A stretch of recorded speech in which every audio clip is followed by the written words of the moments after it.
Le pasteur émérite va délivrer le message, la série de sermons sur la Genèse, 25e session, le premier jour de la création, 2e session. Chers frères et sœurs en Christ, tous les membres des églises branches et des sanctuaires locaux, les téléspectateurs de GCN et tous les enfants de Dieu qui assistent au culte via Internet. Ceci est la 25e session de série de sermons sur la Genèse. Avant de commencer aujourd'hui, je vais vous donner une explication supplémentaire sur le monde des mauvais esprits.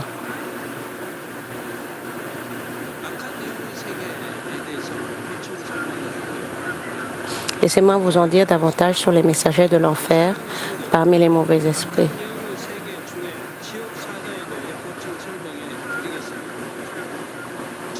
Avez-vous entendu parler des messagers de l'enfer?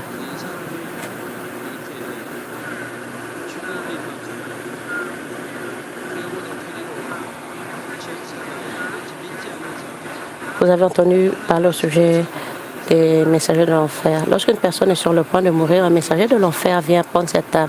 Autrement dit, il y a un messager de l'enfer qui vient emmener ceux qui ne croient pas et ceux qui ne vivent pas selon la parole de Dieu. Vous en avez toujours entendu parler. Ce sont aussi des personnages courants dans les films d'horreur. Le chef du monde est Lucifer. Et il y a des groupes en dessous d'elle. L'un est un groupe des anges déchus et l'autre est celui des chérubins déchus. Selon son rôle, un ange déchu devenait aussi soit un diable, soit un messager de l'enfer. La plupart des chérubins déchus travaillent comme serviteurs des dragons, mais certains d'entre eux sont devenus des messagers de l'enfer de la tombe inférieure.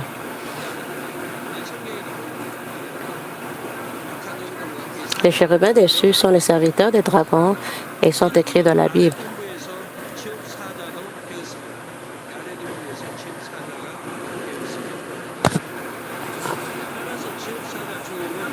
Par conséquent, les messagers de l'enfer étaient à l'origine soit des anges déchus, soit des chérubins déchus.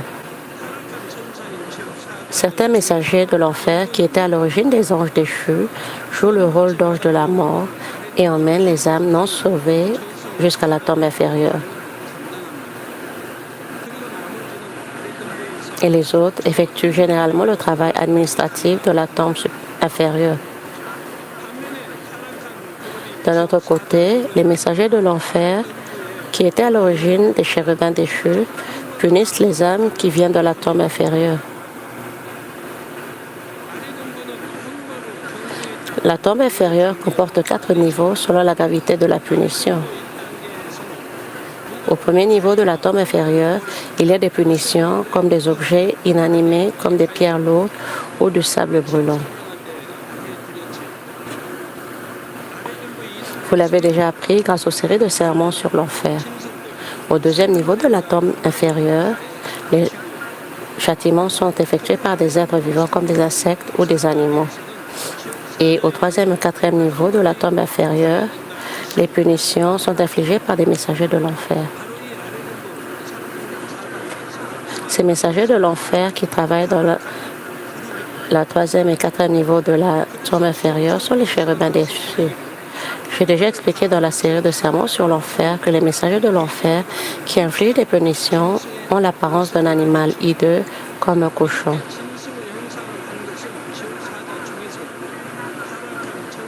Les messagers de l'enfer qui ressemblent à des animaux n'étaient pas des anges déchus, mais des chérubins déchus. Tout comme les anges ressemblent aux êtres humains, les anges déchus ont également l'apparence globalement sombre et lugubre des humains. Cependant, ils ont changé pour avoir un aspect si hideux et horrible. Ces anges déchus, messagers de l'enfer, gèrent principalement les premières et deuxièmes étapes de l'enfer inférieur et envoient les âmes tombées dans l'enfer inférieur dans un endroit approprié selon la gravité de leur péché. Par conséquent, les lions de l'enfer qui prennent la forme des bêtes et qui torturent les âmes sont les chérubins déchus. À propos, Je vous ai dit plus tôt que la plupart des chérubins déchus sont devenus des serviteurs des dragons. Et j'ai expliqué leurs travaux dans la série de sermons Genèse 20.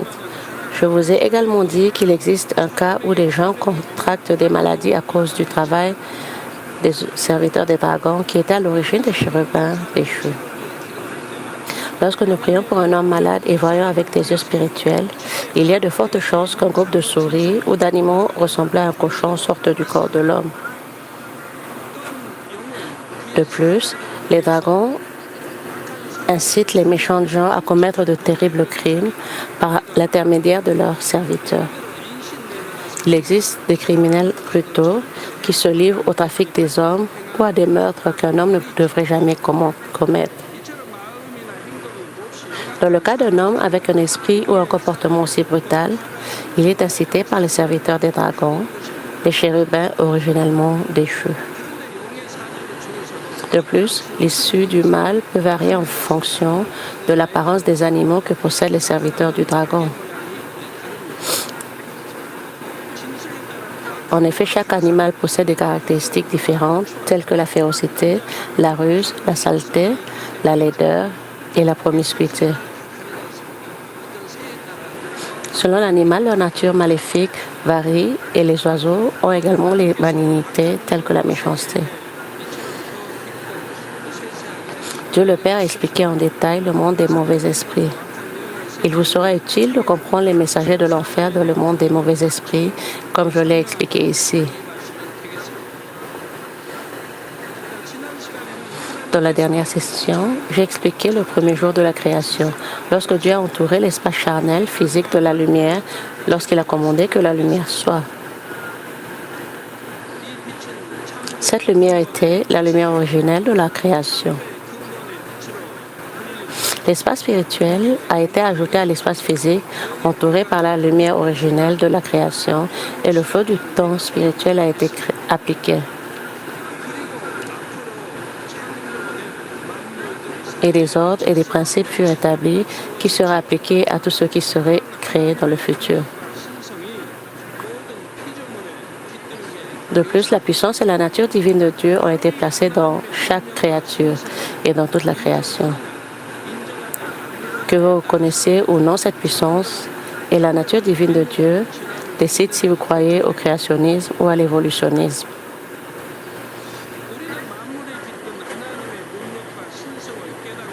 Puisque nous réalisons et reconnaissons cette puissance et la nature divine de Dieu dans toute la création, nous pouvons croire que Dieu le Créateur existe. Si vous examinez toutes choses avec un bon cœur et une bonne conscience, vous pouvez sentir que Dieu le Créateur existe.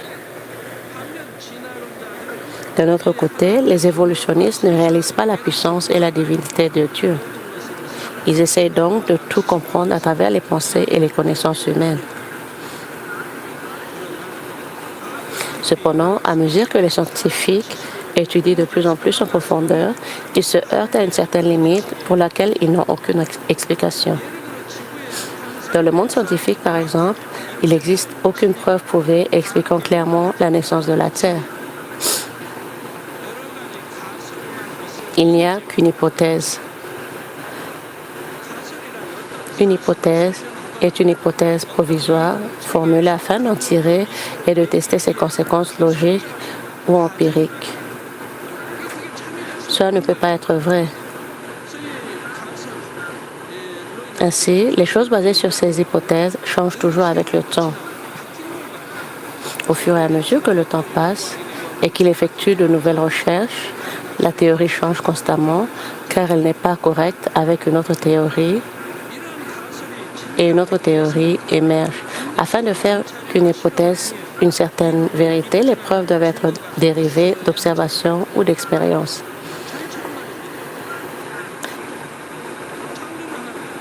C'est ainsi que nous démontrons que Dieu est omnipotent et omniscient.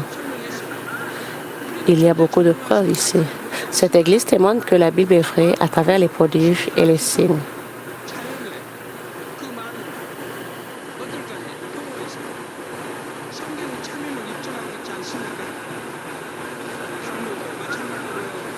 Nous avons prouvé que la Bible est vraie L'eau douce de Moine prouve l'incident biblique au travers laquelle l'eau amère de Mara s'est transformée en eau douce par Moïse. Ce qui est arrivé à Moïse était une fois, mais ce qui arrive dans cette église continuera jusqu'à ce que le Seigneur revienne. Combien de maladies sont guéries dans cette église? Cela se produit plus souvent et à plus grande échelle que les cas mentionnés dans la Bible. Cependant, même si de nombreux scientifiques étudient continuellement l'univers et la Terre depuis longtemps, il n'existe aucune vérité sur la naissance de la Terre, seulement des hypothèses.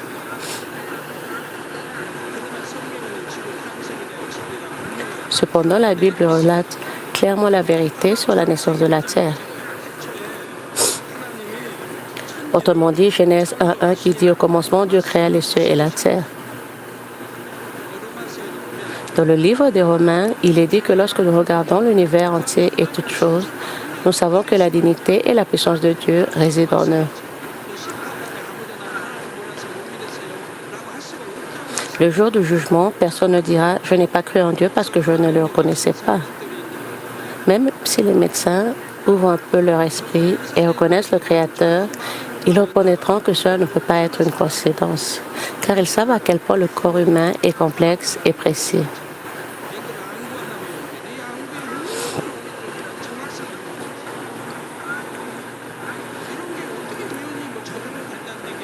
Nous pouvons voir que tout cela a été créé dans le cadre de la sagesse, de la main et du dessein délicat de Dieu. Mais ni les scientifiques, ni les médecins ne gardent l'esprit ouvert.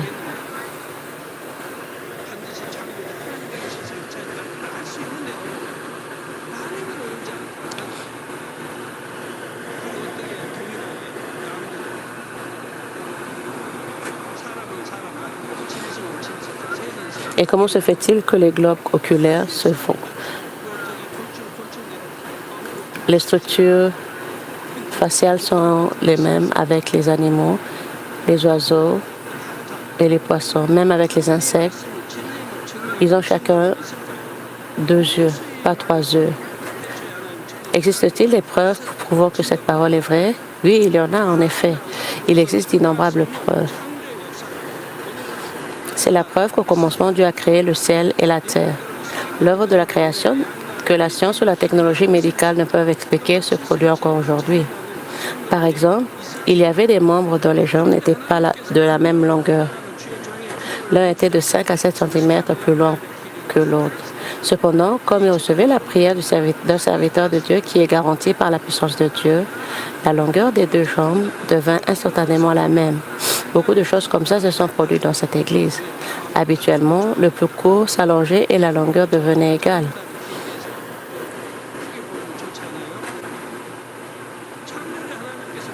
Les gens pensent que ce serait mieux s'ils étaient plus grands. La preuve que Dieu le Créateur a réalisé les œuvres de la création avec sa puissance divine est clairement visible, même aujourd'hui. Cette Église a tellement de preuves qui semblent montrer que Dieu a fait les œuvres de la création. Il est donc vrai que Dieu a créé les cieux et la terre. Ce n'est ni une hypothèse ni une théorie. Même avec une telle logique scientifique, il est vrai que Dieu a créé les cieux et la terre. J'espère certainement que vous vénérerez tous Dieu le Créateur avec une foi d'autant plus parfaite. Dans cette session, je me concentrerai principalement sur Genèse 1, 4 à 5. Cela dit, Dieu vit que la lumière était bonne, et Dieu sépara la lumière d'avec les ténèbres. Dieu appela la lumière jour, et il appela les ténèbres nuit. Ainsi, il y eut un soir et il y eut un matin. Ce fut le premier jour. Laissez-moi d'abord vous expliquer sa signification physique ou charnelle. Comme Dieu a dit que la lumière soit.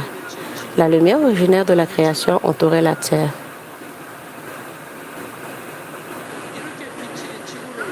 Dieu a appelé cette période pendant laquelle la lumière entoure la terre le jour.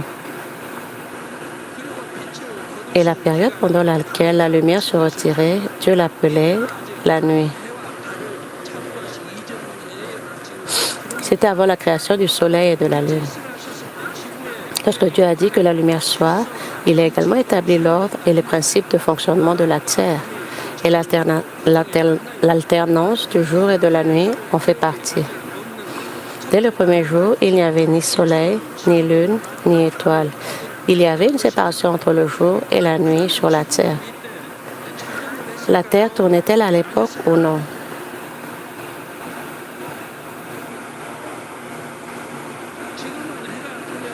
Aujourd'hui, au lever du soleil, il fait jour, et au coucher du soleil, il fait nuit. Pour être précis, lorsque la Terre tourne, le côté qui fait face au soleil est le jour, et le côté qui ne voit pas le soleil est la nuit.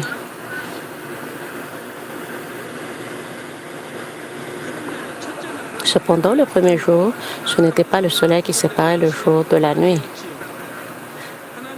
Selon que Dieu entourait ou non la terre de la lumière, c'était le jour ou la nuit.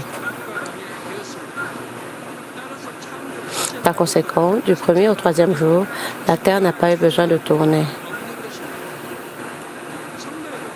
Chers frères et sœurs en Christ, la phrase « Et Dieu sépara la lumière d'avec les ténèbres » contient une signification spirituelle très importante.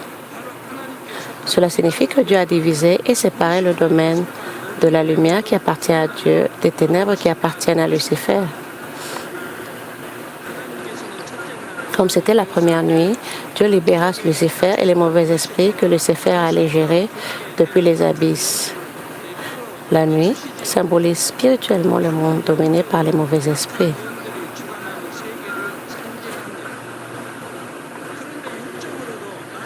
Même au sens physique, les attributs des ténèbres qui sont gardés dans le cœur de l'homme sont mieux provoqués par les mauvais esprits la nuit.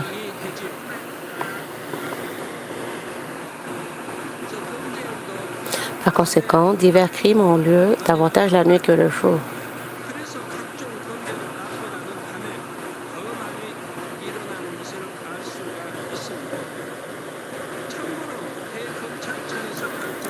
À partir de références parmi les statistiques d'analyse de la criminalité en 2007 annoncées par le bureau du procureur suprême, le taux de criminalité par période est le suivant. De 4 heures à 12 heures, à 4 heures du matin à 12 heures, cela a été de 9,2%. De 12 heures à 18 heures, cela était de 21,2%. Et de 18 heures à 4 heures le lendemain, cela était de 47,9%.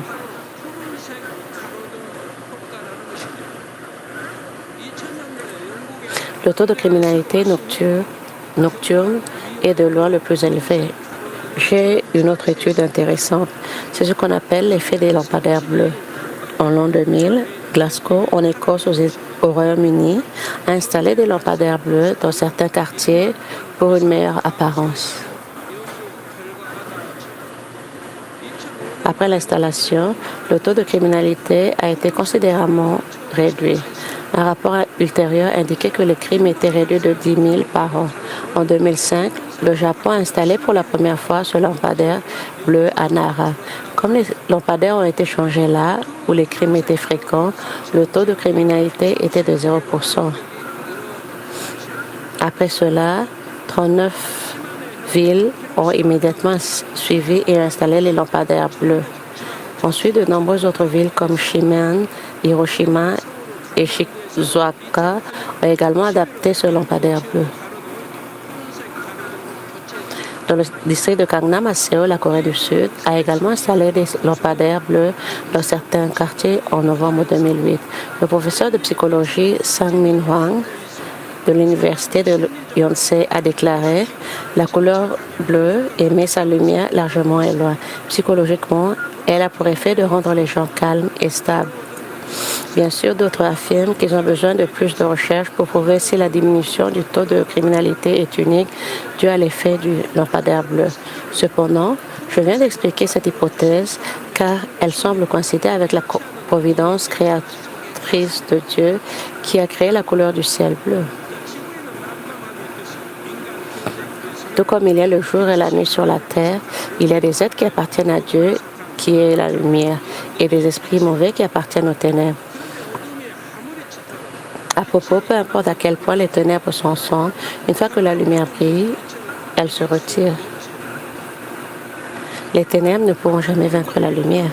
Même si les mauvais esprits ont l'autorité pour gérer le monde des ténèbres, c'est Dieu, la lumière, qui le leur a permis.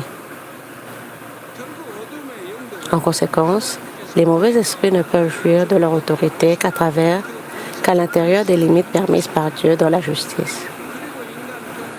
Une fois la culture humaine terminée, les mauvais esprits seront à nouveau confinés dans les abysses. D'un autre côté, qu'en est-il du ciel où les âmes vivront éternellement après la culture humaine?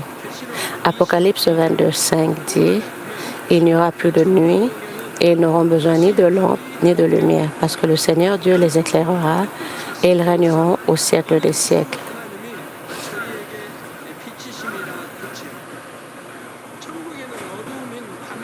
Au ciel, il n'y a pas de nuit qui sont les ténèbres, mais seulement un jour qui est la lumière. Cependant, sur la terre, au stade de la culture humaine, le jour et la nuit ont le même rapport de 1 pour 1. Bien entendu, la durée du jour et de la nuit est différente selon les saisons. Dans l'hémisphère nord, le jour est le plus long et la nuit est la plus courte, au solstice d'été vers le 21 juin. Après le solstice d'été, le jour devient de plus en plus court, mais la nuit devient de plus en plus longue. Puis vers le 22 décembre, solstice d'hiver, le jour est le plus court, mais la nuit devient plus longue. Après le solstice d'hiver, le jour devient de plus en plus long, mais la nuit devient de plus en plus courte. De même, également au sens physique, la durée du jour et de la nuit est égale et non partielle. Ce fait montre avec quelle précision, selon la justice, Dieu cultive les âmes.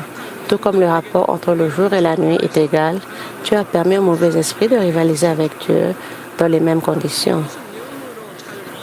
Vous devriez bien le comprendre spirituellement. Pourquoi? Les mauvais esprits agissent non seulement la nuit, mais aussi le jour. Cependant, lorsque je dis que le rapport entre le jour et la nuit est égal, je ne fais pas référence à la durée physique du jour et de la nuit, mais à leur durée spirituelle. Si vous calculez l'heure physique du jour et de la nuit, c'est finalement la même chose.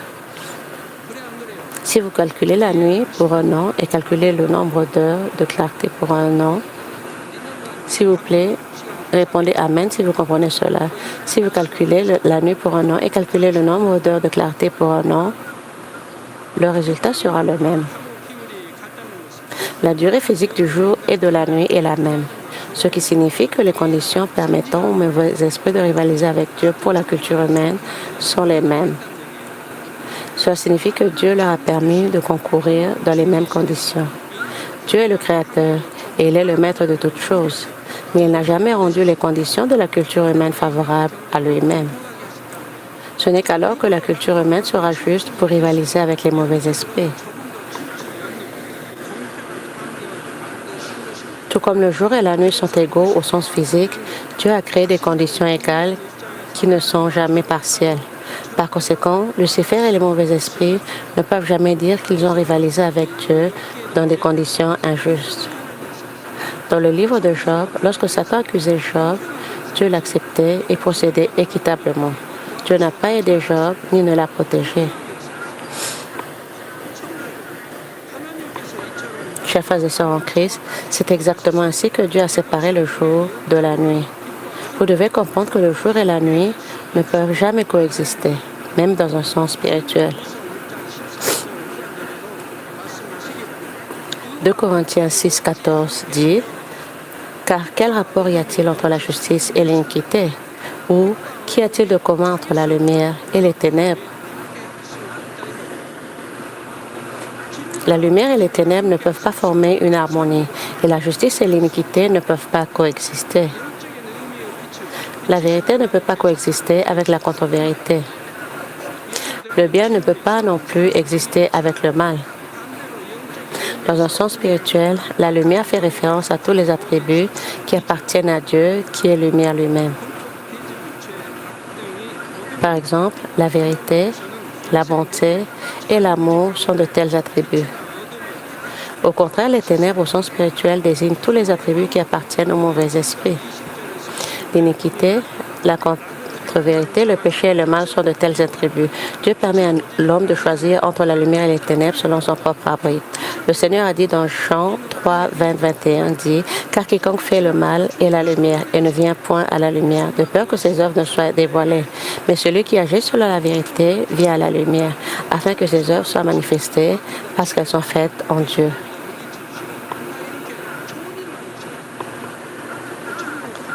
Notre Seigneur a simplement fait de bonnes choses, comme encourager les pauvres, leur donner l'espérance du ciel, guérir les malades, débarrasser les âmes des démons et leur enseigner Dieu le Père.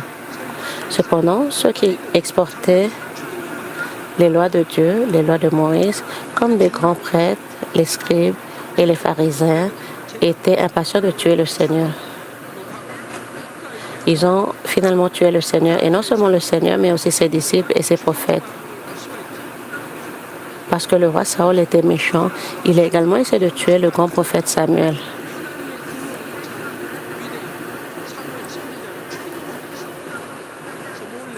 Il est si naturel qu'un homme qui a le mal dans son cœur emprunte le chemin des ténèbres, mais qu'un homme qui a du bien s'avance vers la lumière.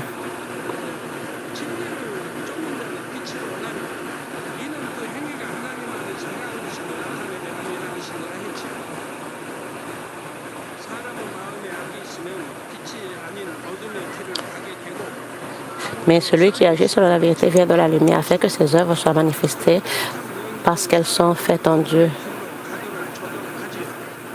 Ils utilisent toutes les choses contre les contre-vérités qui appartiennent au monde et tentent les gens à commettre le péché. Cependant, si vous êtes une personne qui aime Dieu, vous devez résolument vous débarrasser de la tempérance du monde, rechercher la vérité et aller vers la lumière. Il est si naturel qu'un homme qui a le mal dans son cœur emprunte le chemin des ténèbres, mais qu'un homme qui a du bien s'avance vers la lumière. Cependant, les mauvais esprits contrôlent les gens et les encouragent à suivre le chemin des ténèbres. Cependant, si vous êtes une personne qui aime Dieu, vous devez résolument vous débarrasser de la tempérance du monde, rechercher la vérité et aller vers la lumière. Et vous devriez rester dans la lumière, pas dans les ténèbres. Laissez-moi vous expliquer plus un détail comment rester dans la lumière. Dans la Bible, vous devez trouver les choses à faire, à ne pas faire, à garder et à se débarrasser. Garder cette parole et vivre selon cette parole. C'est de se débarrasser des ténèbres et rester dans la lumière. Pour être plus précis, il existe de nombreuses choses à ne pas faire dans la Bible. Ne haïssez pas, ne mentez pas, n'enviez pas, ne soyez pas jaloux, ne convoitez pas ce qui appartient aux autres. Il y a beaucoup de choses qui nous encouragent à ne pas faire, comme ne pas faire de commérage. Si vous faites ce qu'on vous dit de ne pas faire, vous restez dans les ténèbres. Vous êtes dans les ténèbres lorsque vous faites des choses comme commettre l'adultère, ce que la Bible interdit. D'un autre côté, si vous ne faites pas ce qu'on vous dit de ne pas faire, alors vous restez dans la lumière.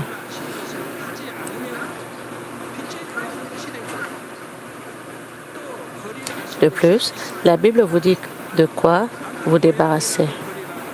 Abstenez-vous de toute forme de mal, débarrassez-vous du péché, débarrassez-vous de la colère, débarrassez-vous de l'avidité.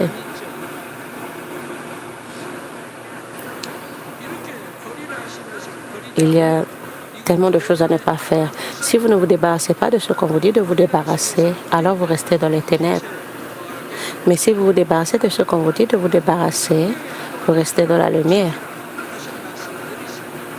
La Bible vous dit également de faire quelque chose et de garder quelque chose. Aimez-vous les uns les autres, servez-vous les uns les autres, soyez toujours joyeux, priez sans cesse, rendez grâce en toutes choses, soyez fidèles, gardez le jour du Seigneur saint, observez la loi et les ordonnances de Dieu.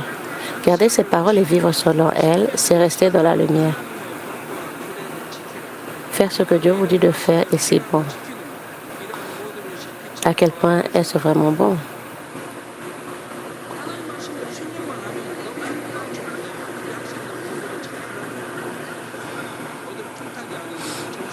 Si vous obéissez simplement à la parole de Dieu, vous serez très heureux et bon.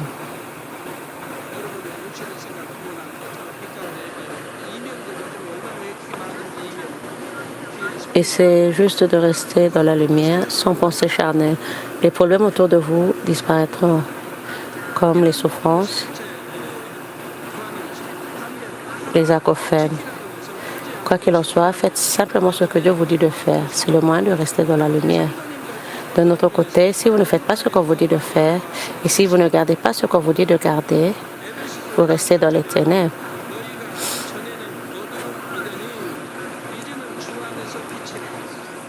Éphésiens 5, 8 dit, « Autrefois vous étiez ténèbres, et maintenant vous êtes lumière dans le Seigneur. Marchez comme des enfants de lumière. » Vous étiez dans les ténèbres avant d'accepter Jésus-Christ et de recevoir le Saint-Esprit.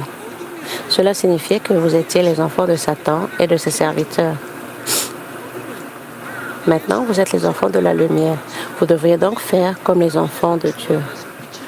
Vous devriez être saints, sans aucune mauvaise nature en vous. Vous devez vous débarrasser de toute forme de mal.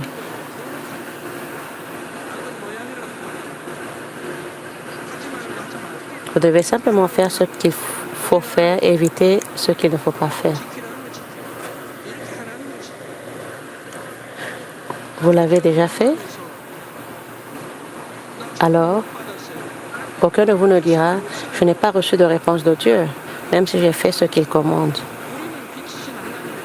Puisque nous sommes des enfants de Dieu qui est lumière, nous devons marcher dans la lumière. Peu importe avec quelle diligence vous allez à l'église, à moins que vous ne respectiez pas la parole de Dieu, vous devriez réaliser que vous appartenez aux ténèbres.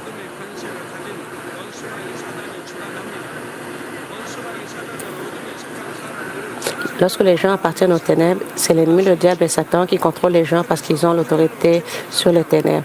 L'ennemi, le diable et Satan peuvent inciter et contrôler les cœurs et les esprits des personnes qui appartiennent aux ténèbres. Ils peuvent amener les gens à commettre des péchés et à subir ensuite des épreuves, des afflictions ou des désastres en guise de représailles pour leurs péchés.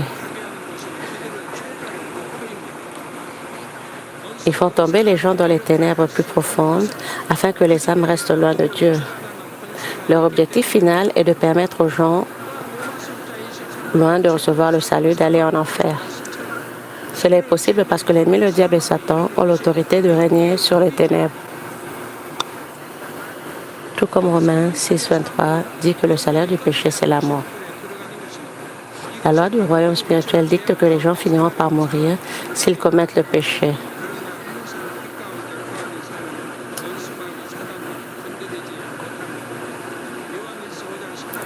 La mort spirituelle fait référence à la chute dans le feu de l'enfer qui ne s'éteindra jamais. Cependant, l'ennemi, le diable et Satan ne peuvent pas toucher ceux qui restent toujours dans la lumière. 1 Jean 5, 18 dit, « Nous savons que quiconque est né de Dieu ne pêche point, mais celui qui est né de Dieu se garde lui-même et le malin ne le touche pas. » Si vous dites que vous êtes né de Dieu, vous ne pourrez jamais pécher.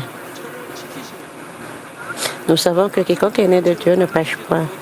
Dieu protège ceux qui restent dans la lumière parce que Dieu a l'autorité sur la lumière.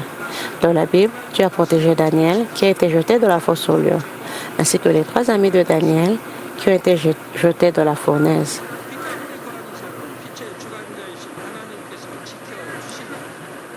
Leur mort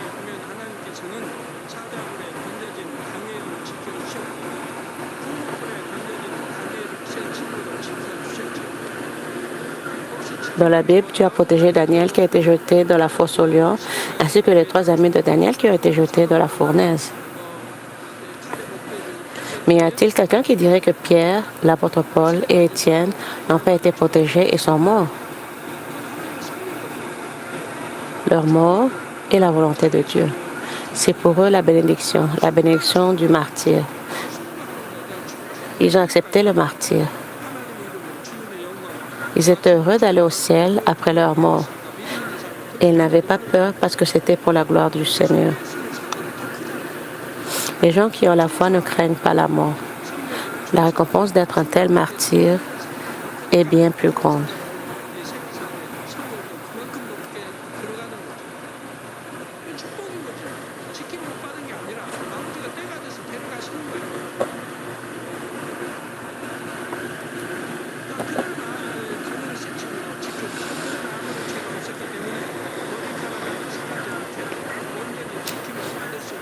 De retour avec Daniel et ses 3 amis, puisqu'ils n'avaient commis aucun péché, même leurs cheveux n'étaient pas touchés. Ils pouvaient être parfaitement protégés. Les membres de l'église de Manmin expérimentent également des choses similaires. Par exemple, même si leur voiture a été détruite dans un accident de voiture, les membres de l'église de Manmin à l'intérieur de la voiture n'ont pas été blessés du tout. À moins que ceux qui sanctifient le jour du Seigneur et donnent la dîme appropriée ne commettent un péché qui les conduit à la mort. Même s'ils commettent une erreur, ils sont protégés en cas d'accident. Garder le jour du Seigneur saint et donner une dîme appropriée montre qu'ils vivent dans la lumière, dans cette manière, dans cette mesure. C'est pourquoi les ténèbres ne peuvent pas fonctionner. C'est plutôt que Dieu les entoure de lumière, les protège et les garde en sécurité.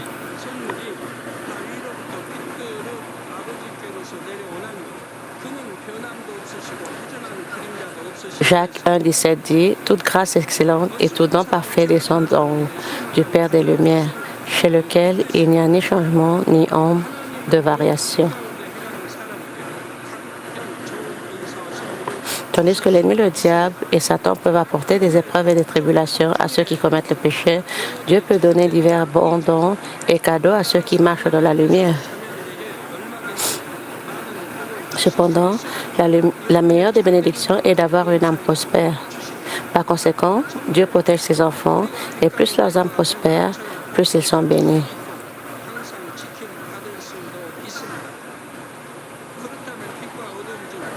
Lorsque nous demandons la lumière, nous pouvons recevoir une telle bénédiction et nous pouvons également être protégés.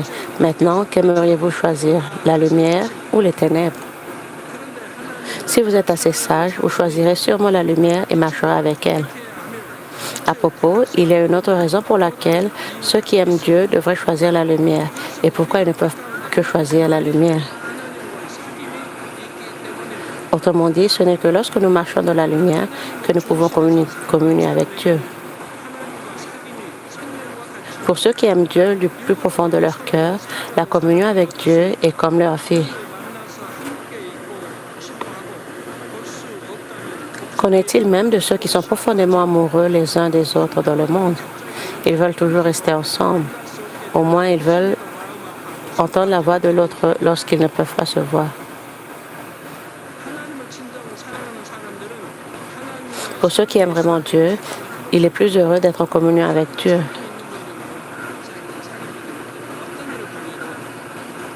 Les personnes qui entretiennent une relation quotidienne avec Dieu n'ont pas besoin de s'inquiéter, peu importe ce qui leur arrive.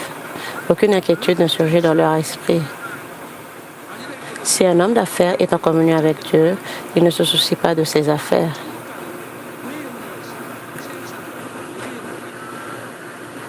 Étant donné qu'il voit que quelque chose d'impossible devient possible et que les choses se passent mieux. 1 Jean 1, 6, 7 dit « Si nous disons que nous sommes en communion avec lui et que nous marchons dans les ténèbres, nous mentons et nous ne pratiquons pas la vérité. Mais si nous marchons dans la lumière, comme il est lui-même dans la lumière, nous sommes mutuellement en communion et le sang de Jésus, son Fils, nous purifie de tout péché. » Vous avez entendu maintes fois que vous êtes un menteur lorsque vous dites que vous croyez en Dieu, mais que vous faites le mal. Vous êtes un menteur. Croyez-vous en Dieu et l'aimez-vous, alors vous ne pouvez pas vous empêcher de faire ce que Dieu vous dit de faire. Vous ne pouvez pas commettre le péché. Vous ne pouvez pas supporter de rester dans les ténèbres. Par conséquent, faire le mal et dire que vous croyez en Dieu, ça veut dire que vous êtes un menteur. Tout ce que vous dites, c'est mentir quand vous ne pratiquez pas la parole de Dieu. C'est une déclaration très logique. Cela signifie que lorsque nous vivons selon la parole de Dieu et dans la lumière, le sang précieux de notre Seigneur nous purifie de tous nos péchés.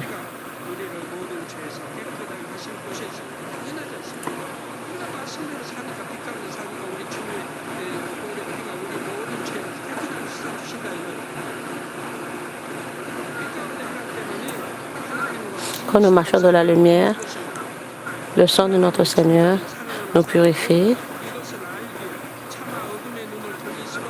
Ce n'est que lorsque vous marchez dans la lumière et que vous aimez vraiment Dieu, le savent, ils ne peuvent même pas tourner leurs yeux vers les ténèbres. Ils se débarrassent des ténèbres, sans compter qu'ils ne commettront pas l'exact des ténèbres, ni ne choisiront les ténèbres plutôt que la lumière. Je vous exhorte à marcher d'autant plus parfaitement dans la lumière afin que vous puissiez avoir une communion plus profonde avec Dieu. Chers frères et sœurs en Christ, ce soir je vous ai parlé de l'œuvre de Dieu séparant le jour de la nuit, le premier jour de la création. Tout comme le rapport entre le jour et la nuit sur terre est le même. Dieu a donné des conditions égales aux mauvais esprits dans l'histoire de la culture humaine. Dieu a donné l'autorité aux mauvais esprits afin qu'ils puissent superviser les ténèbres, tout comme Dieu supervise la lumière. Il leur a même donné un endroit où ils pourraient habiter. Une fois le premier jour de la création terminé, il a fait au début du deuxième jour. Dans la prochaine session, je vous dirai où se trouve la demeure des mauvais esprits et ce qui s'est passé le deuxième jour de la création. Vous auriez pu dormir confortablement pendant cette période, mais au lieu de cela, vous assistez au culte. Je crois que vous le faites presque tous de votre plein gré. Vous êtes venus ici en suivant la lumière puisque vous aspirez à la sanctification, à la vérité et à la lumière. J'espère que vous continuerez toujours à choisir la lumière plutôt que les ténèbres et que vous resterez dans la lumière. Que la bénédiction du ciel que Dieu a préparée pour les enfants de la lumière déborde dans votre vie. Au nom du Seigneur Jésus-Christ, je prie. Amen. Prions pour son sujet du message. 창조 첫째 날 두 번째 말씀을 들었습니다. 말씀을 통해 천지를 창조하신 아버지 하나님의 마음과 뜻을 깨달아 알게 하시고 이 땅에서의 소망이 아니요 천국 새 예루살렘의 소망 가운데 살아가는 복된 성도님들이 다 되게 하여 주시옵소서. 감사드립니다. 우리 주 예수 그리스도 이름으로 기도하옵나이다. Merci, j'ai ainsi prié au nom de notre Seigneur Jésus-Christ. Amen. Comme nous recevons la prière du pasteur émérite pour les malades, s'il vous plaît, posez vos mains sur vos parties malades et parties faibles. Si vous n'êtes pas malade, s'il vous plaît, posez vos mains sur votre torse pour recevoir la prière par la foi. Alléluia, le Dieu Tout-Puissant d'amour. S'il te plaît, pose tes mains sur tous les croyants qui sont en train de recevoir cette prière maintenant. Montre tes œuvres qui vont au-delà du temps et de l'espace sur ceux qui sont en train de recevoir cette prière au travers de DCN, Internet, Satellite TV et les églises branches et les sanctuaires locaux et tous les autres enfants de Dieu partout dans le monde.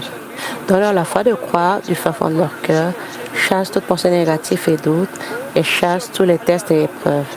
De la tête aux pieds, toutes les entrailles, joints, nerfs, tissus et cellules, partout les parties malades pourraient être brûlées par le feu du Saint-Esprit et la lumière originelle. Au nom du Seigneur Jésus-Christ, je commande, ennemi le diable et Satan, toutes les maladies, germes, virus et infirmités disparaissaient, que la lumière soit. S'il te plaît, brûle toutes les maladies au niveau terminal ou incurable avec le feu du Saint-Esprit. Chasse toutes les maladies endémiques, y compris la malaria, le paludisme, toutes les maladies contagieuses, y compris la grippe, le rhume et la fièvre disparaissaient. Protège-les de tout genre de germes et virus. Guéris-les de tout cancer d'estomac, des poumons, des reins, du sein, de l'utérus et de l'intestin. Sida, leucémie, apoplexie cérébrale, hypertension, diabète, problème de thyroïde, problème de cœur, problème de poumons et maladie de femme et toute inflammation disparaissaient. Guéris-les de la polio, des crises cardiaques, arthrite, disque hernial, maux de dos, maux de tête, neuralgie et toute autre douleur disparaissait.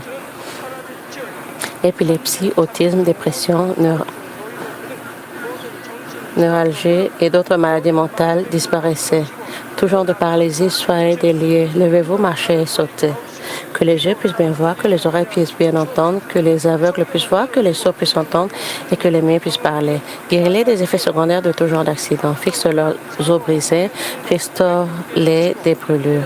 Permets que la chaleur et les sensations de brûlure puissent disparaître. Père, permets qu'il ne puisse avoir aucune cicatrice qui reste. Soyez purifiés de tout genre de dépendance à la drogue, de poison et d'autres substances. Permet que les nerfs, morts, tissus et cellules puissent être régénérés. Réanime les morts à la vie. Donne la bénédiction de la conception. Recevez la bénédiction de la conception. Au nom du Seigneur Jésus-Christ, je commande l'ennemi, le diable et Satan, les princes de la puissance de l'air, les mauvais esprits des lieux célestes et leurs serviteurs disparaissaient. Disparaissaient, esprit impur, esprit mauvais, esprit de tromperie, esprit de déception. Sépare les esprits de séparation et toutes les forces des ténèbres. Délie les liens des ténèbres disparaissaient, que la lumière soit. Dieu le Père, donne-leur la force de pouvoir prier à haute voix en prière et la puissance de pouvoir se débarrasser des péchés, d'atteindre la sanctification. Comme leurs âmes prospèrent, permet que tout puisse aller avec eux et permet que leur famille puisse être évangélisée. Protège-les de tout genre d'accidents, des actes au travers de cette semaine et bénis-les pour mener une vie prospère sans aucun problème. Avec le feu ardent du Saint-Esprit, les autres célestes et les anges, et avec tes yeux ardents, protège tous tes enfants, leur famille, leur lieu de travail et leur commerce. Donne aux élèves la sagesse et la compréhension et donne-leur l'enthousiasme et la ferveur de pouvoir prier avec ardeur. S'il te plaît, garde leur cœur et leurs pensées des choses de ce monde et permets qu'ils puissent aimer Dieu avec plus de ferveur. Que tes enfants mangent ou boivent dans tout ce qu'ils feront. Permets qu'ils puissent vivre une vie en te glorifiant Dieu le Père.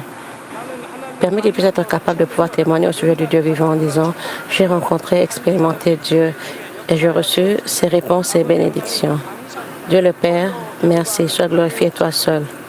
Au nom de notre Seigneur Jésus-Christ, j'ai ainsi prié.